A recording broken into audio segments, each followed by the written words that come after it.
நாடாளுமன்றத்தில் இதை பற்றி விவாதம் வருகிற பொழுது இருக்கிற திமுக எம்பி போய் அங்க பேசும்போது என்ன சொல்றாரு தெரியுங்களா?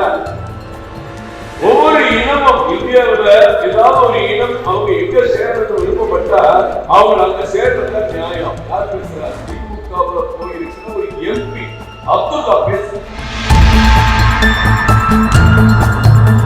திமுகவுடைய ஒரு விசமத்தை, ஒரு சுயநலம், இந்த நாட்டை துண்டாட நினைக்கிற ஒரு மோசமான கட்சி இந்த இந்தியாவில் முதல்ல திமுக தான் பார்க்க.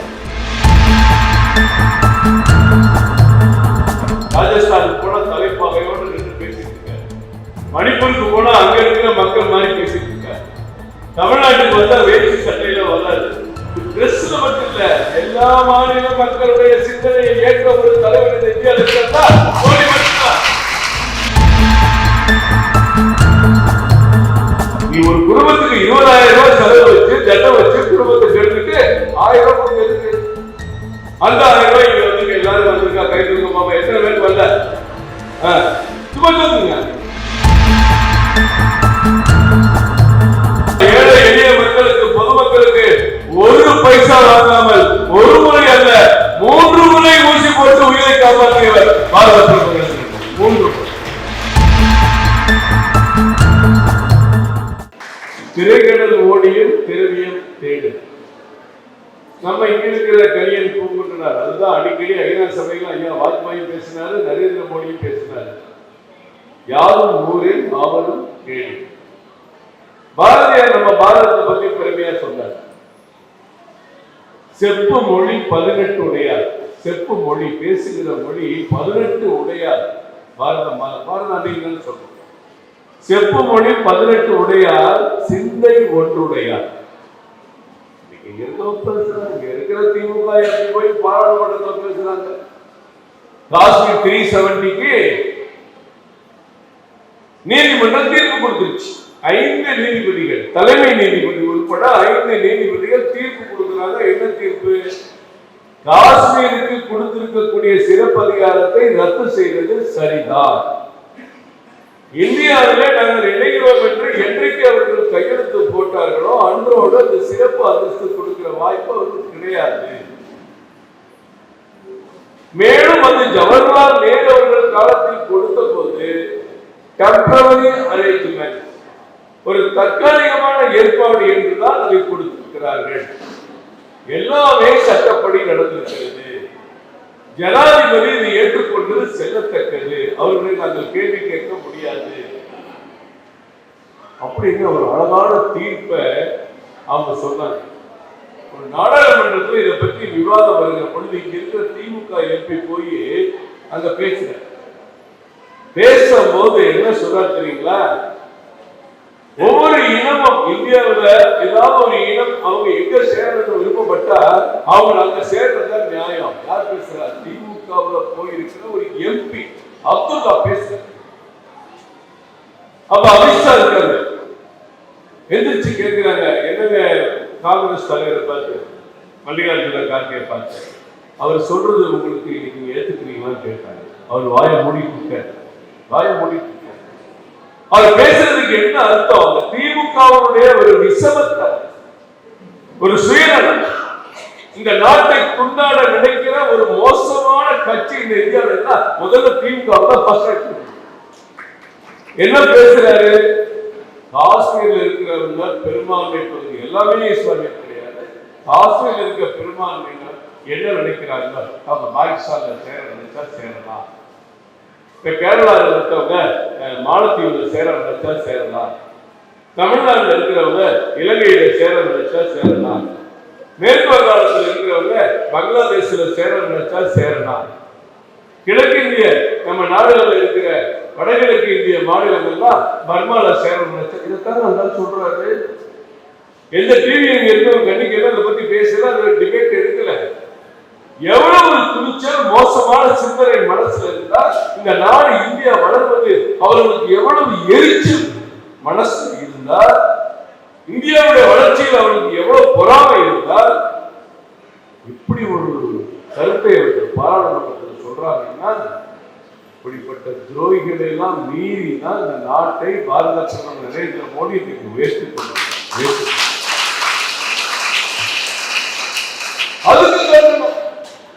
அதுக்கு இங்க இருக்கிற அப்துல்லா பிச்சர் சரிதான் பேசுறதுக்கு நான் போராடுகிறேன். எல்லாத்தையும் ஜால்ரா கூட்டம். பிரதமர் என்ன செஞ்சிருக்கிறாரு? இங்க எளிய மக்கள் வந்திருக்காங்க. அஞ்சனாவும் ஜெயக்குமாரும் அண்ணன் குமரி புத்தகம் பல திட்டங்களை சொன்னாங்க. அந்த திட்டங்கள்லாம் நீங்க போய் படிக்கிற சொல்றதுக்கு நேரம் பத்தாது, ஒரு நாள் வேணும். ஆனா இந்த பெண்கள் உட்கார்ந்து இருக்காங்க, உங்களுக்கு மட்டும் நான் சொல்றேன். பாரத பிரதமர் நரேந்திர மோடி வர்றதுக்கு முன்னாடி உங்களுக்கு எல்லாம் பேங்க் அக்கௌண்ட் இருந்துச்சா? யாராவது சொல்லுப்பா. இல்ல, கை காட்டுறீங்க. யாரும் இல்லை. ஏன்? நீங்க போய் பேங்க் போனா 2000 ரூபாய் டெபாசிட் கட்டு, 5000 ரூபாய் டெபாசிட் கட்டு, அந்த பேங்க்ல யார் இருக்காரோ அவங்க 2 பேரும் ஜாமீன் போட்டுன்னு சொல்லுங்க. இன்னைக்கு இருக்க பழைய காலத்துல பழமொழி, அடுப்பு ஊதும் பெண்களுக்கு படிப்பது. இன்னைக்கு எந்த பொம்பளையாவது அடுப்பு ஊதுறாங்களா? எல்லாம் தட்டி பட்டனை தட்டி லைட்டர் தட்டினா இப்ப சில நேரத்தில் லைட்ல எரிவது கூட இல்லை, சும்மா அப்படி எலக்ட்ரானிக் லைட் எல்லாம் வந்து சொல்லி காமிச்சாலே எவ்வளவு பெரிய மாற்றம். நீங்க இதே சென்னையில் இருக்கிற பெரியவங்களுக்கு 4 பெரியவங்க வந்திருக்காங்க, அவங்களுக்கு தான் தெரியும். ஒவ்வொரு இந்த மரத்தொட்டி கடைக்கு பக்கத்துலயும் சாயந்தர நேரத்துல பெண்கள் வரிசையா இருப்பாங்க. அந்த விடுகிற சக்கை சின்ன இதெல்லாம் கட்டி கட்டி 5 ரூபாய் 8 ரூபாய்க்கு அவங்க விற்பாங்க. அதை வாங்கிட்டு போயிட்டு சமைக்கணும். அப்புறமே கேச ஊற்றி ஊதி ஊதி பத்த வச்சு கண்ணெல்லாம் தண்ணி வந்து புகையெல்லாம் உள்ள போய் வீடு ஃபுல்லா புகையாகி பிள்ளைகள்லாம் கண்ணை கசக்கி அழுது ஏதோ துக்க வீடு மாதிரி ஆகி சுகாதாரத்துக்கு கேடு வந்து இன்னைக்கு ஒரு வீடை நீங்க காட்டுக்க. ஒரு வீடை ஒரு பிக்னிக் போனா கூட ஒரு சிலிண்டர் உள்ள வச்சுட்டு போறாங்க. அங்க போய் சிலிண்டர் தான் சமைக்கணும், சாப்பிடணும். மாற்றம் யாரு கொடுத்தது? பாரத பிரதமர் மோடி. எவ்வளவோ இந்த நாடு கஷ்டப்படுது, சிரமப்படுது. எல்லாத்தையுமே உயர்த்தணும். ஒரு பெரிய தேவதூதன் மாதிரி கிருஷ்ணர் அவதாரம் வருது. அவர் தசாவதார மாதிரி ராஜஸ்தானுக்கு போனா தலைப்பாகையோடு நின்று பேசிட்டு இருக்காரு. மணிப்பூருக்கு போனா அங்க இருக்கிற மக்கள் மாதிரி பேசிட்டு இருக்காரு. தமிழ்நாட்டுக்கு வந்தா வேஷ்டி சட்டையில வராது. கேரளாவுக்கு போனா அங்க மாதிரி ஒரு துண்டை போட்டுட்டு அதே ஒரு ரூல் ஷர்ட் போட்டுட்டு கேரளா போறாரு. இது டிரெஸ்ல மட்டும் இல்ல, எல்லா மாநில மக்களுடைய சிந்தனையை ஏற்ற ஒரு தலைவர் இந்த இந்தியாவில் இருக்கிறார். மோடி மட்டும்தான். மோடி மட்டும்தான். இலவசமா வீடு கட்டி கொடுக்கிறோம். நீங்க வாங்குற 30 கிலோ 20 கிலோ அரிசி காசே வாங்காம மோடி தமிழ்நாட்டுக்கு கொடுக்கிறாரு. அதுதான் உங்க வீட்டுக்கு வருது. நல்ல சகோதரிகள் தாய்மார்கள் நல்லா தெரிஞ்சுக்கணும்.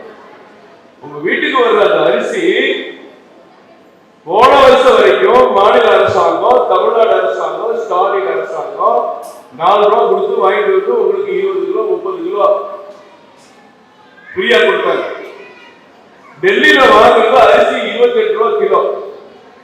கிலோ 28 ரூபாய்க்கு வாங்கிட்டு வந்து உங்களுக்கு 4 ரூபாய்க்கு வாங்கி இலவசம் கொடுத்தாங்க. இப்ப என்ன பண்ணிட்டாரு பிரைம் மினிஸ்டர்? நீங்க காசே தர வேண்டாம், ஏழை மக்களுக்கு இலவசமா கொடுங்கன்னு ஆண்டுக்கு 40 லட்சம் டன் அரிசிய தமிழ்நாட்டு மக்களுக்கு மட்டும் பிரைம் மினிஸ்டர் கொடுத்து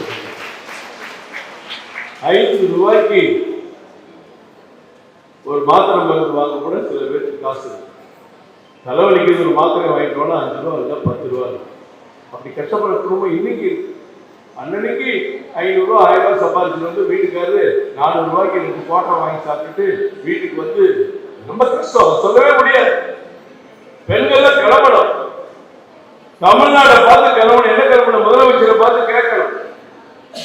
குடும்பத்துக்கு கேடு டாஸ்மாகை மூடு, குடும்பத்துக்கு கேடு டாஸ்மாகை மூடுன்னு எல்லா பெண்களும் முதலமைச்சரை பார்த்து கேட்கணும். ஏன்னா உங்க வீட்டுல 10,000 20,000 டாஸ்மாக் கிடைக்கும் போது உங்களுக்கு கொடுக்குற 1000 ரூபாய் எதுக்கு? அந்த 1000 ரூபாயும் வாங்கி இன்னமும் போறீங்க. 10,000 ரூபாய் வேண்டாப்பா, டாஸ்மாக் கடையை போடுப்பா. வீட்டுக்காரர் 20,000 வெட்டியா செலவழிச்சுட்டு இருக்காரு. அவர் உடம்பு கிட்னி ஃபெயிலியர் ஆயிடுச்சு, கல்லீரல் வேலை செய்யாம போயிடுச்சு. அப்ப நான் இதை வச்சு என் பிள்ளையை காப்பாத்துறது. சுகர் வேலை அதிகமாயிடுச்சு, இதை குடி அதை குடி, என்ன குடிக்கிறான்னு தெரிய மாட்டேங்குது. ராத்திரில வந்து பேசுறது இல்லை, பிள்ளைங்களை பாக்குறது, ஸ்கூலுக்கு எவ்வளவு கஷ்டத்தை தாங்காது. கோவம் வருது. கல்ச்சர் இல்லாத இடமே இல்லைன்னு இந்த தமிழ்நாடு மாறிடுச்சுமா. முன்னெல்லாம் சில இடங்கள்ல போய் கஞ்சா எங்கடா கிடைக்குதுன்னா அப்படியே ஒரு காட்டை காட்டுவாடா. அங்க போயா அந்த பக்கம் ஒருத்தர் இருக்கான், அந்த ஆள் வச்சிருப்பான், பாக்கெட்டை போட்டு வச்சிருப்பான், கேட்டா தருவாங்கன்னு போய் கொரியர் சர்வீஸ்ல கஞ்சா கொடுத்துட்டு இருக்காமா, ஜொமேட்டோ மாதிரி. அப்ப நம்ம வீட்டு பிள்ளைங்க சீரணியுமா இதை பார்த்து வேடிக்கை பார்த்துட்டு இருக்காங்க. கேட்டா நாங்க 1000 ரூபாய் கொடுக்குறோம். நீ ஒரு குடும்பத்துக்கு 20,000 ரூபாய் செலவு வச்சு தட்டம் வச்சு குடும்பத்துக்கு எடுத்துட்டு 1000 ரூபாய் கொடுத்து அந்த 1000 ரூபாய் இங்க வந்து எல்லாரும் வந்திருக்கா, கை தூங்க பாப்பா. எத்தனை பேருக்கு வரல? சும்மா தூக்குங்க. வராத கை தூக்குமா? 10 பேருக்கு வரல. சில பேர் சங்கடப்படுறீங்க தூக்குறதுக்கு. வரல, வராது. அதுல நிறைய தில்லுமுள்ளு. 2,17,00,000 ரேஷன் கார்டுக்கு 1 கோடி பேருக்கு வருது, 1,17,00,000 பேருக்கு வரல. வயசானவங்களுக்கு கொடுக்க மாட்டாங்க. ஏன்னா அவங்க முதியோர் பென்ஷன் ஒரு 1000 ரூபாய் வாங்கினாங்கல்ல, 1000 ரூபாய் என்னமோ 10,000 ரூபாய் மாதிரி நினைச்சுட்டு ஒரு முதியோர் பென்ஷன் 1000 ரூபாய் ஆனா அவன் கிடையாது. நீ முதியோர் பென்ஷன் 27,000 ரூபாய் கொடுக்குறோம். 1000 ரூபாய் எதுக்கு? 2 நாள் செலவுல ஒரு வீட்டுக்கு சரியா போகக்கூடிய செலவுல இருந்தா முதியோருக்கு கிடையாது. விதவைகளுக்கு நல்வாழ்க்கைக்காக ஒரு 1,500 ரூபாய் கொடுக்குறோம் மாசம். இது எல்லா மாநிலத்தில் எல்லா இடத்துலயும் இருக்கு. நீ விதவையா 1,500 ரூபாய் நீ ஒரு கொடுக்குறியா? பணம் கிடையாது. இதுதான் இதான் ஒரு திட்டம். பெண்களுக்கு பஸ் எல்லாம் இலவசம் சொல்றது, 10 பஸ் வந்தா ஒரு பஸ் வந்து அந்த பெண்கள். உண்மையிலேயமா எவ்வளவு சீக்கிரம் கை கட்டுற உன் உணர்வு எனக்கு புரியுது.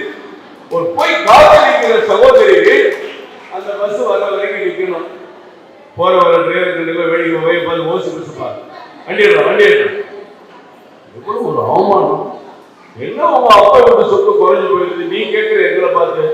எல்லா பஸ்லையும் பெண்களுக்கு இலவசம் கொடுத்தாங்க, குறைஞ்சா போயிருவேன். அண்ணாமலை ஆட்சி வந்தா எல்லா பெண்களுக்கும் இலவச பஸ் கொடுக்கணும். எல்லாம் இருக்கும். பல பேருக்கு தெரியுது எல்லாம் நம்மளை கெடுத்து குட்டிச்சோறாக்கி நீட்டு அது இது மண்ணாங்கட்டின்னு உங்களுக்கு எல்லாம் திசை கொடுக்குறாங்க. ஒரு சின்ன திட்டம் இருக்குமா, எல்லாரும் இங்க இருக்கிற தாய்மார்கள்லாம் தெரிஞ்சுக்கணும். முருகனை இங்க இருக்கிற நம்ம நிர்வாகிகள் விடாதீங்க, நாளைக்கே தொந்தரவு பண்ணுங்க. வருஷத்துக்கு 20 ரூபாமா, நல்லா தெரியுமா புரியுதாமா? தெரியுமா? வருஷத்துக்கு 20 ரூபாய்.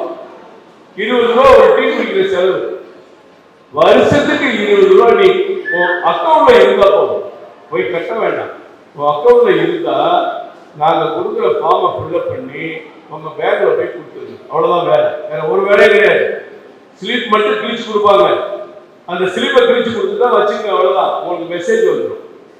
ஆனா இதுல யாரு சேர்றாங்களோ அவளுக்கு ஒரு விபத்து உயிருக்கு ஆபத்துனா 2 லட்சம் ரூபாய் எந்த கவுன்சிலரு எம்எல்ஏ யாரையும் பார்க்க வேண்டாம், உங்க அக்கௌண்ட்ல வீடு தேடி வரும்.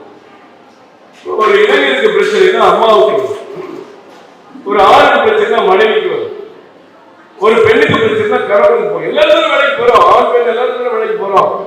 எந்த வேலையும் கிடையாது, நீங்க தாராளமா பண்ணி வைக்கலாம். அப்படியே வீடு ஒரு கைகால் அடிப்பட்டு வச்சு படுக்கையில் இருக்கா 1 லட்சம் ரூபாய். எத்தனை பேர் சேர்ந்திருக்கீங்க? கை தூக்க யாராவது சேர்ந்திருக்கீங்களா? 2 பேர், மற்றவங்க இல்லை. எல்லாருக்கும் பென்ஷன் திட்டம் இருக்குமா? மாசம் 42 ரூபாய் கட்டினா 60 வயசுக்கு பிறகு பென்ஷன் 1000 ரூபாய் 5000 ரூபாய் வரைக்கும் கிடைக்கும் பென்ஷன். இதெல்லாம் மோடி யாரு கொடுக்குறாரு? இங்க இருக்கிற டிவிஎஸ் கம்பெனி ஓனருக்கா? ஏழைகளுக்கு கொடுக்குறாரு. கோடீஸ்வரன் இந்த திட்டத்துக்கு என்ன சம்பந்தம் இருக்கு? அந்த ஓய்வூதியம் ஒரு கணவனோ மனைவியோ போட்டா கணவன் இறந்த பிறகு மனைவி எத்தனை வயசு இருக்காரோ அத்தனை வயசு, கணவனுக்கு 60 வயசுக்கு மேல எத்தனை வயசு இருக்காங்களோ அவங்களுக்கு. இந்த மாதிரி ஏழைகளுக்கான திட்டங்களை மட்டுமே கொடுக்கிறதுதாமா பாரத பிரதமர் நரேந்திர மோடி. ஒரு பக்கம், மற்றொரு பக்கம் என்ன? அப்படியே இந்த நாட்டை உயர்த்தி மேல உயர்த்தி இருக்கிறார். நம்ம நாடு இன்னைக்கு எல்லா நாடும் பெருமையா பார்க்கணும். அப்படி உயர்த்துற தலைவர். கொரோனா காலத்துல நம்ம எல்லாம் தெரிஞ்சுக்கணும், இந்த கொரோனா காலத்துல எவ்வளவு ஒரு உயிர் பயத்துல வாழ்ந்தோம். உயிர் பயத்துல எல்லாம் யோசிச்சு பாருங்க. வீட்டை விட்டு வர முடியல, வெளியில வராதீங்கன்னு எல்லாரும் சொல்றாங்க. நியூஸை மட்டும் டிவியை மட்டும் பார்த்துட்டு வீட்டுல உட்காந்து தொழில் போச்சு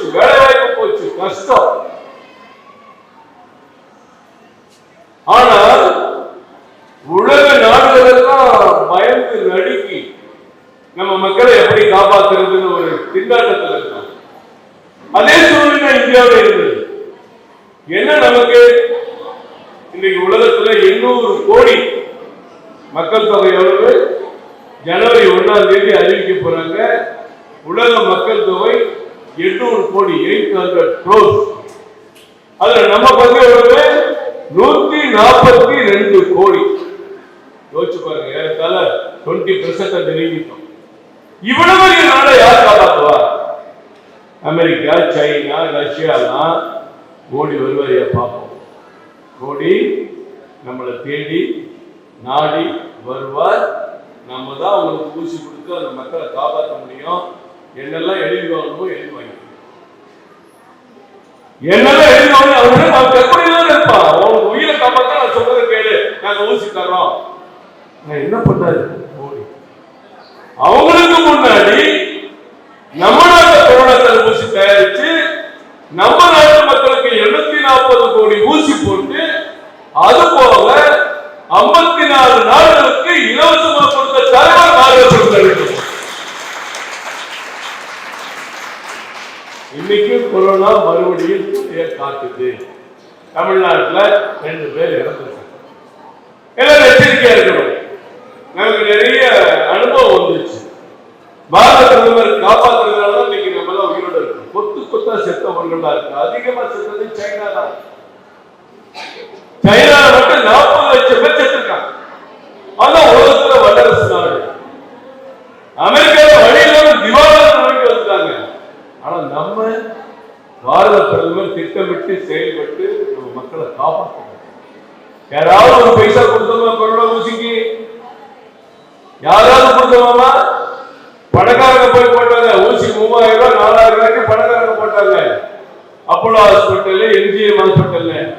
ஆனா ஏழை எளிய மக்களுக்கு, பொதுமக்களுக்கு ஒரு பைசா வாங்காமல் ஒரு முறை அல்ல 3 முறை ஊசி போட்டு உயிரை காப்பாற்றியவர் பாரத பிரதமர். 3 முறை. 60 வயசுக்கு மேல இருக்கிறவங்க 3வது முறை போட்டாங்க.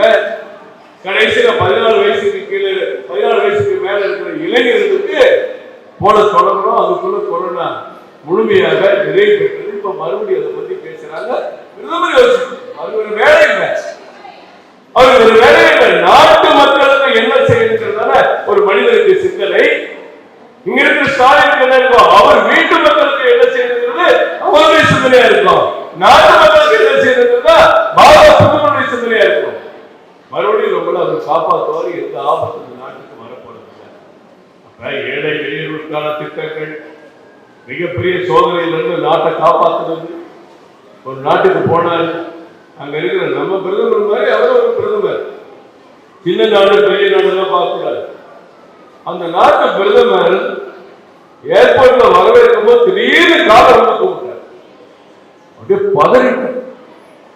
அவருக்கு இந்த காலை ஒழுங்கால அந்த கலாச்சாரமே பிரதமருக்கு பதறிட்டார். அப்படியே தூக்கி கட்டிப்பிடிச்சு பெல்ட்டிங்க கேட்டது என்ன சொன்னார்? என் நாட்டு மக்களை ஒரு பைசா நான் கொடுக்கல, அத்தனை மக்களுக்கும் கொரோனா ஊசி போட்டு காப்பாற்றிய காவலர் நீங்க. என் மக்களுடைய அனைத்து மக்களுடைய நன்றியை காட்டுகிற விதமாக நான் உங்களுடைய காலை தொட்டு வணங்கினேன் சொல்லும் போது எவ்வளவு நெகிழ்ச்சி. நம்ம போய் எல்லா உலகத்திலேயே கெஜூர் படிச்ச வல்லரசு எல்லாம் வாய மூடிட்டு இருக்காங்க. தொழில் மேம்பாடு, உற்பத்தி மேம்பாடு. இன்னைக்கு இந்தியாவே அப்படியே நட்சத்திரமா மின்னுது. நட்சத்திரமா மின்னுதுமா. எல்லா உலக நாடுகள்லாம் உலக நிதி ஆணையங்கள்லாம் கட்டுரை எழுதுறது படிச்சா ஏன்னா நம்ம இந்தியாவில் இருக்கிறோமா எங்கேயாவது வேறு மேல உலகத்தில் இருக்கிறோமா நினைக்கிற அளவுக்கு நம்மளை பாராட்டி எடுத்துட்டு இருக்கான். இங்க இருக்கிற கோமாளிகள், இங்க இருக்கிற சுயநலவாதிகள் நம்ம பிரதமரை குறை சொல்லி பேசுறோம். வரக்கூடிய தேர்தல் இந்த மாநிலத்துக்கான தேர்தல் இல்ல, உலகிய நாட்டை காப்பாற்ற வேண்டிய தேர்தல். எல்லாரும் பேசுவாங்க, என்ன வேணா திட்டங்களை கூடியா, என்ன வேணாலும் பிஜேபி போய் உதவி பண்ணியா, கடைசியில் நாங்கள் ஓட்டுக்கு 500 ரூபா கொடுத்தா எல்லாரும் மாற்றி பண்ணுவோம். இதுதான் நம்மளை மாதிரி மக்களை இந்த திமுக போன்ற கட்சிகள், எதிர்கட்சிகள் நம்ம எந்த அளவுக்கு வச்சிருக்கான். நான் என்ன வேணாலும் ஊழல் பண்ணுவேன். செந்தில் பாலாஜி கைது பண்ணி உள்ள போட்டாச்சு. பொன்முடி இந்த 30 நாள் 10 நாள் போயிடுச்சு, 20 நாள் அப்பீல் கேஸ்ல உச்ச நீதிமன்றத்தில் ஜாமீன் வாங்கி அதுவும் போச்சு. அவரும் உள்ள போயிடுவாரு. அவங்க வீட்டுக்காரங்க வயசுல அவர் மகன் MP, அப்பா மினிஸ்டர், மகன் MP, அப்பா மந்திரி, மகன் MLA தான் திமுக. அது என்ன தெரியல. அதுக்கடுத்து வரிசையா 9 அமைச்சர்கள் மேல வரிசையா கேஸ் வந்துட்டு இருக்கு. எப்ப யார் உள்ள போவான்னு தெரியாது. அது நீதிமன்றத்துக்கும் அவங்களுக்கு பிரச்சனை, நம்ம பிரச்சனை இல்லை. ஏற்கனவே ஒரு 10-11 பேர் போவாங்கன்னு தெரியுது. இதுக்கிடையில நம்ம தலைவர் DMK ஃபைல்ஸ் 1, DMK ஃபைல்ஸ் 2, அடுத்து விரைவில் மார்ச் மாசம் DMK ஃபைல்ஸ் 3 வரப்போகுது. 3 வரப்போகுது. எப்படி வரும்? மக்கள் அப்படி கிளற போறாங்க. ஃபைல்ஸ் 3 வரும்போது அது தலைவர் சொல்லுவாங்க, வேடிக்கை பாருங்க. இந்த குற்றச்சாட்டுக்கு அவங்க பதில் சொல்லி ஆகணும்.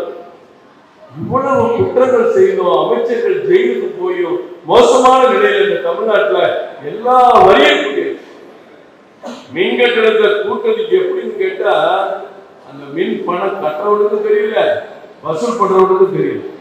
என்னன்னு தெரியல. ஏதோ T1, A1, AB, TNB அப்படிலாம் ஒவ்வொன்றுக்கும் ஒரு 1E, 1B, 1D இதெல்லாம் கட்டணத்துடைய புரியல. அவருக்கு எல்லா சிறு குறு தொழிலும் போராட்டம் பண்ணிட்டு இருக்காங்க. வீடுகள்ல எல்லா பெண்களுக்கும் இலவச கரண்ட் கொடுக்குறேன். சரி, அந்த இலவச கரண்ட்டுக்கு மேல 100 யூனிட்டுக்கு மேல போறதுல 2 மாசம் நீங்க கட்ட வேண்டாம். உங்க எல்லாருக்கும் தெரியும், 2 மாசம் கட்டினா உங்களுக்கு 1000 ரூபாய் 1500 ரூபாய் வருது. நீ மாசம் மாசம் கட்டினா அந்த வசூலிக்கக்கூடிய கட்டணத்தினுடைய தன்மை குறைந்து உங்களுக்கு வருஷத்துக்கு ஒரு 5000 10,000 மிச்சமாக சொல்றாங்களா இல்லையா? கடைசியில் அது சொன்னதை செய்யாது மட்டும்தான் மின்சார கட்டணத்தை கூட்டாங்க. அநியாயம். அக்கிரமம் யாரும் கேட்கல. இதெல்லாம் கேட்கப்பட நீட்டுக்கு கையெழுத்து போட்டு பேப்பர் நீட்டிட்டு இப்படி இந்த கொடுமையான ஆட்சிக்கு ஒரு கண்டனம் தெரிவிக்கிறதுக்கு தான் இந்த தேர்தல். ஊழல் ஆட்சிக்கு கண்டனம் தெரிவிக்கிறது இந்த தேர்தல். அமைச்சர்கள் ஒட்டுமொத்த ஊழல் செய்கிற அமைச்சர்களை வைத்து நீ ஆட்சி நடத்துறிய. அப்படி ஒட்டுமொத்தமா ஊழல் செய்த அமைச்சர்களை வச்சு நடந்த ஆட்சி உண்மையா நியாயமா மக்களுக்கு இருக்குமா? ரவுடிகிட்ட போய் இப்ப பேசுறாரு. இந்த மண்டபம் அமைக்கப்பட்ட போது எவ்வளவு ரவுடிகள் உள்ளவங்க தானே பண்ணுவான், தண்ணி போடுவான், அது போடுவான், குத்தி அடிப்பான், எல்லா தப்பும் பண்ணுவான், எல்லா விஷயத்தையும் நடக்கும். ஏன் அவர் ரவுடி? அவர் கேள்வி அவருக்கு அதை பத்தி கவலை இல்லை. அப்படிதானே செய்வோம்மா. யாராவது நியாயமான போட புடிச்சு தள்ளி விடுவான், சண்டை பண்ணுவான். இதுக்கப்புறம் ஒரு போலீஸ் இருக்கு. அப்புறம் அந்த போலீஸ்க்கு அவருக்கு என்ன நடக்கணும் அப்புறம் பார்க்கணும். அவன் நம்மளதான் கேஸ் போடுவானோ அந்த கேஸ் போட மாட்டான். அப்படி ஒரு உலகம் தமிழ்நாட்டில். அதனால ஊழல் செய்கிற அமைச்சர்கள் தொடர்ந்து பதவியில் இருந்தா ஊழலை தடுக்க முடியுமா? ஊழலை வளர்க்க முடியும். யோசிச்சு பாருங்க. அப்ப இன்னைக்கு என்ன பண்ண முதலமைச்சர் அவர் என்ன பண்ணுவார்? அவர் மேலே ஊழல் குற்றச்சாட்டு நம்ம தலைவர் அண்ணாமலை சொல்லி இருக்கிறாரு. அதுக்கு எப்ப நடவடிக்கை வரப்போகுதுன்னு தெரியல. 3000 கோடி மெட்ரோ ப்ராஜெக்ட் முதல் ப்ராஜெக்ட் வரும்போது 3000 கோடி தவறு நடந்திருக்கிறது, இது ஸ்டாலின் அவர்கள் பயன்பெற்றிருக்கிறது சொன்னதுக்கு இன்னும் ஒரு பதில் சொல்லல. அவர் ஒன்றும் கேஸ் போடல. துபாயில இருந்து வரப்படுறதுக்கு யாரும் சொந்தக்காரர்கள் அதுக்கு இன்னும் பதில் இல்லை. உங்க குடும்பமே அப்பா மகன் மருமக 3 பேரும் போய் துபாயில நோட்டு மால் அதிபர்கிட்ட உட்கார்ந்து நீங்க பேசிருக்கீங்க. அவர் நோட்டு மால் நீங்க போட போறதுக்கு வருது. அது யாரே காரணம்? அதுக்கு உங்களுக்கு என்ன சம்பந்தம்? பதில் இல்லை. அது தனியா வரும். ஆனா அது 11 அமைச்சர்கள் மனித நடவடிக்கை பயம் தடுமாறு. செந்தில் பாலாஜி போனதுல அவருக்கு உடம்பு சரியில்லாம போச்சோ இல்லையோ, முதலமைச்சருக்கு உடம்பு சரியில்லை.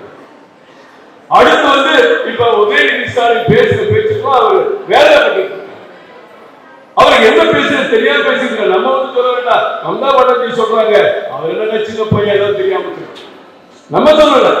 அவங்க கூட்டணி கட்சி தலைவர்கள் சொல்றாங்க. அந்த அளவுக்கு திமுக ஊழல்ல தவறுல மக்களை ஏமாத்துறதுல மக்களை மோசடி பண்றதுல ஒரு நம்பர் 1 இருக்கு.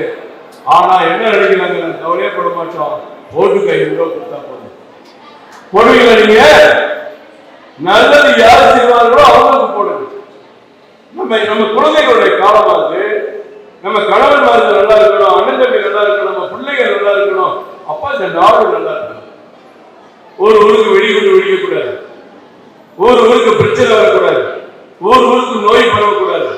எல்லா வசதிகளும் வாய்ப்புகள் இந்த நாட்டில் உருவாகணும்னா மறுபடியும் ஐயா மோடி நாட்டுக்கு பிரதமராக வர வேண்டும் என்பதை நீங்க எல்லாம் மனசு. ஏழை மக்கள் நிறைய கான்வென்ட்ல போய் சொல்லி நான் முடிச்சுட்டேன். அண்ணன் பார்க்கிறாரு. ஏழை மக்கள் கஷ்டப்படும், பணக்காரங்க அவசியம் இருக்கு. அது எல்லாத்துலயும் வேறுபாடு இருக்கலாம். போய் சொல்லுங்க, நிறைய சம்பாதிக்கிறாரு, அவர் வாங்கிட்டு வந்த மரம் அவங்க அப்பா காலத்துல சம்பாதிச்சு வச்சது, சில பேர் புதுசா சம்பாதிச்சு. இந்த கல்வி மட்டும் ஒன்னா இருக்குங்கிறது பிரதமரோட ஆசை. ஏன்னா இவர் சாதாரண ஒரு டீ கடை ரயில்வே ஸ்டேஷன்ல டீ வித்த ஒரு பையன், அவர் எவ்வளவு வசதியா படிச்சிருக்க முடியும்? அப்ப அவர் என்ன பண்ணாரு, ஒரு திட்டம் கொண்டு வர்றாருன்னா கார்பரேஷன் ஸ்கூல் எப்படி இருக்கு, பக்கத்துல கான்வென்ட் ஸ்கூல் எப்படி, ரெண்டு ஸ்கூலும் ஒன்னா கடந்து திட்டம் போட்டு கொடுத்தா சாலைகளை வாங்கி குப்பையில போட்டு வச்சிருக்காங்க. நல்லா புரிஞ்சுக்குங்க, கார்பரேஷன் ஸ்கூலும் கான்வென்ட் ஸ்கூலும் ஒன்னா கடந்து பிரதமர் திட்டம் போட்டு கொடுக்குறாரு, அதுக்கு இந்த குப்பையில போறாரு. ஏன்னா அவர் பொண்ணு 4 ஸ்கூல் நடத்துது, திமுக காரங்க 1200 ஸ்கூல் நடத்துறாங்க. நீ என்ன பிரைவேட் ஸ்கூல் மாதிரி கவர்மெண்ட் ஸ்கூல் தான் மோடி வேட்டு சொல்றாரு, அப்ப நம்ம ஸ்கூல்ல என்ன ஆகும்? டாஸ்மாக் மூணு சொல்றாங்க, அப்ப நம்ம அமைச்சர்கள் நடத்துற டாஸ்மாக் சாராய ஆலையில என்னவாகும்? இப்படி திட்டம் போறது 3வது 5வது 8வது நல்லா தெரிஞ்சுக்கணுமா? ஒரு நிமிஷம்.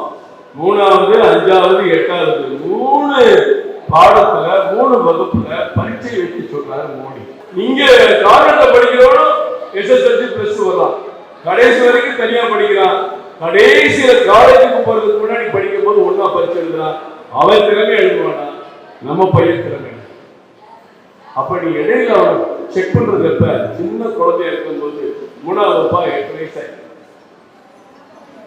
5வது வகுப்பா 10 வயசு ஆயிடும், 8வது வகுப்பா 13 வயசு ஆயிடும். இந்த வயசுல செக் பண்ணி அவன் படிக்கலனா படிக்கலையா, என்ன மார்க் வாங்கியிருக்கா, ஏன் இந்த ஸ்கூல்ல இவ்வளவு பேர் கம்மியான மார்க் வாங்கியிருக்கா, வாத்தியாரை கூப்பிட்டு டெஸ்ட் பண்ணுங்கிறார் மோடி. வாத்தியாருக்கு சரியா ட்ரைனிங் கொடு, பரீட்சை வை. கவர்மெண்ட் ஸ்கூல்ல வேலை பார்க்குற டீச்சருக்கு சம்பளம் எவ்வளவு? 1 லட்சம் ரூபாய் வரைக்கும். ஸ்டார்டிங் 48,000 ரூபாய், 1 லட்சம் ரூபாய் வரைக்கும். சரி, இந்த பிரைவேட் ஸ்கூல்ல வேலை பார்க்குற டீச்சருக்கு எவ்வளவு சம்பளம்? நல்ல காட்டன் புடவை அயன் பண்ணி கட்டிட்டு வருவாங்க, சம்பளம் பார்த்தா 10,000 12,000. டீச்சர் அடிங்க 12,000. இந்த 12,000 சம்பளம் வாங்கிட்டு சொல்லி கொடுக்குற டீச்சர்ல படிக்கிறவங்களாம் உயர்ந்த இடத்துக்கு போயிடலாம், நல்லா படிக்கிறான். 1 லட்சம் ரூபாய் சம்பளம் வாங்கிட்டு சொல்லி கொடுக்குற டீச்சர் இருக்கிறவங்களாம் அவனுக்கு ஒண்ணு இல்லை, அதனால முடியாது, அது மோசம். இதுதான் ஸ்டாலின் சொல்லிட்டு இருக்காரு. நீங்க படிச்சதும் அவனால முடியாது, அவனுக்கு சக்தி இல்லை, இப்படியே சொல்லி சொல்லி ஒரு பக்கம் நல்லா படிக்கிற சமுதாயம், ஒரு பக்கம் நல்ல வாய்ப்பு கிடைக்காத மாணவர்கள், இதை மாற்ற மோடி நினைக்கிறாரு.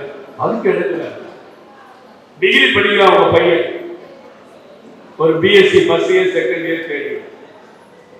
இப்ப இருக்கிற சிஸ்டத்துல 2.5 வருஷம் படிக்கிறான்னு வச்சுக்கோங்க, 2.5 வருஷத்துல அவங்க அப்பா டிரான்ஸ்ஃபர் ஏதோ விட முடியல, படிப்பு விட்டு வந்துடலாம், அவனுக்கு எந்த சர்டிபிகேட்டும் காலேஜ்ல கிடையாது. ஆனா இப்ப மோடி என்ன சொல்றாரு, ஃபர்ஸ்ட் இயர் முடிச்சுட்டு வெளியே போறானா ஃபர்ஸ்ட் இயர் டிகிரி கொடு, செகண்ட் இயர் முடிச்சுட்டு வெளியே போறானா செகண்ட் இயர் டிகிரி கொடுங்க, அவனுக்கு சர்டிபிகேட் கொடு. அப்போ அவனுக்கு எவ்வளவு சக்தி வரும், மனசு வரும். இப்ப போய் என்ன சொல்லுவான், நான் +2 பாஸ் தான் சொல்ல முடியும், 2.5 வருஷம் படிச்சேங்க டிஸ்கண்டினியூ சொல்ல முடியும். இது அவன் அந்த மாணவனுக்கு வாழ்க்கையில தன்னம்பிக்கை விட்டு மோடி சொல்றாரு, ஸ்டாலின் வேண்டாம், அதெல்லாம் விடக்கூடாது, அவனுக்கு பெரிய ஆளாயிரமா வேண்டாம்.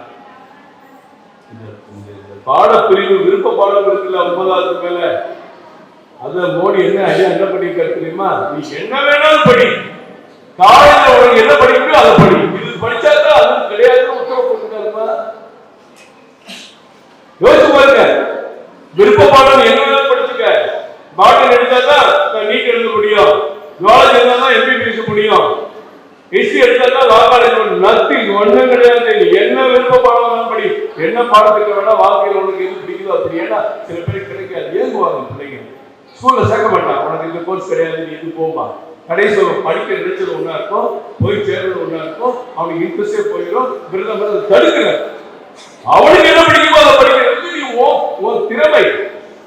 இப்படிலாம் ஒரு அற்புதமான திட்டத்தை கொடுத்தா ஏறத்தாழ பட்ஜெட்ல 6 லட்சம் கோடி கொடுக்கிறார். 6 லட்சம் கோடி எதுக்கு? இந்தியாவுதான் பள்ளிக்கூடங்களை நவீனப்படுத்துறது.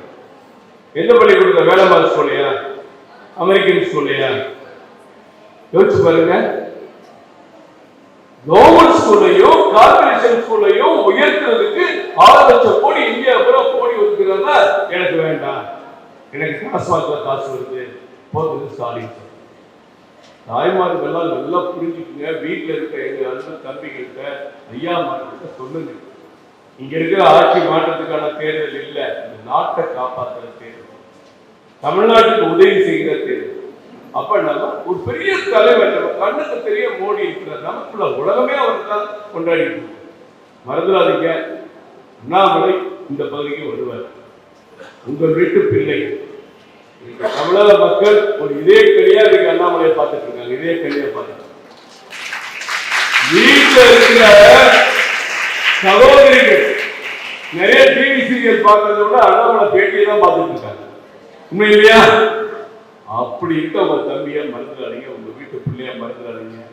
அவர் அங்க ஜெயக்குமார் சொன்ன மாதிரி ஒரு பெரிய டிஜிபியா இருப்பார், சிபிஐ டைரக்டரா இருப்பார். அவருக்கு இருக்க நுண்ணு அறிவு திறமை சொல்லவே முடியாது. அதனால வேடிக்கை பிரமிப்பா பார்த்துட்டு இருக்கோம்.